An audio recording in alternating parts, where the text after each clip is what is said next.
રાજકોટના જેતપુરમાં કડકિયા પ્લોટ વિસ્તારમાં ચાલતી આરસીસી રોડ બનાવવાની કામગીરીમાં સ્થાનિકોએ બંધ કરાવી છે। તૂટેલી પાઇપલાઇનની રિપેરિંગ કામગીરી કર્યા વિના જ કોન્ટ્રાક્ટરે સીધો રોડ બનાવતા જ સ્થાનિકોમાં રોષ જોવા મળ્યો। હયાત રોડની ઉપર જ આરસીસી રોડની કામગીરી શરૂ કરતા જ રોડની ઊંચાઈ ખૂબ જ વધી જાય છે, જેથી ચોમાસામાં દુકાનદારોને ખૂબ જ સમસ્યા થાય છે। સ્થાનિકોએ રોડ માટે વપરાતું મટીરીયલ પણ નબળી ગુણવત્તાનો હોવાનો આરોપ કર્યો છે। જો આ રોડ તૂટશે તો ફરીથી આ રોડ ખાડાયુક્ત બની જશે।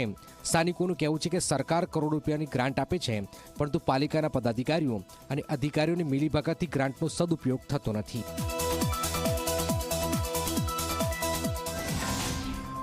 આ રોડને જે અત્યારે લેવલ છે એ મારી દુકાનની લગોલગ છે ને હવે આના પછી જો એ લેવલ 12 કરે 4 ઇંચ તો એ બધું પાણી અમારી દુકાનમાં જ આવશે। અત્યારે જે આ રોડ બનાવે છે તો ધૂળ ને બધું ભરેલું છે, એના ઉપર આ સિમેન્ટ રોડ કેવી રીતે ટકે? આ તો કાયદેસર રીતે ભ્રષ્ટાચાર જેવું જ છે કે આના અંદર રોડ ખોદીને કરે અથવા ધૂળ સાફ કરીને કરે કે આજુબાજુ બધો કચરો એટલો પડ્યો છે, એની ઉપર આ સિમેન્ટ કેવી રીતે? કે આ રોડ તો જૂનો હતો જ, પછી રોડ ઉપર રોડ બીજો બનાવે, એનો કોઈ ઉપર ખોદાણ રોડ પહેલા ખોદવો પડે પછી બીજો રોડ બનાવે તો ટકાવ સારો થાય।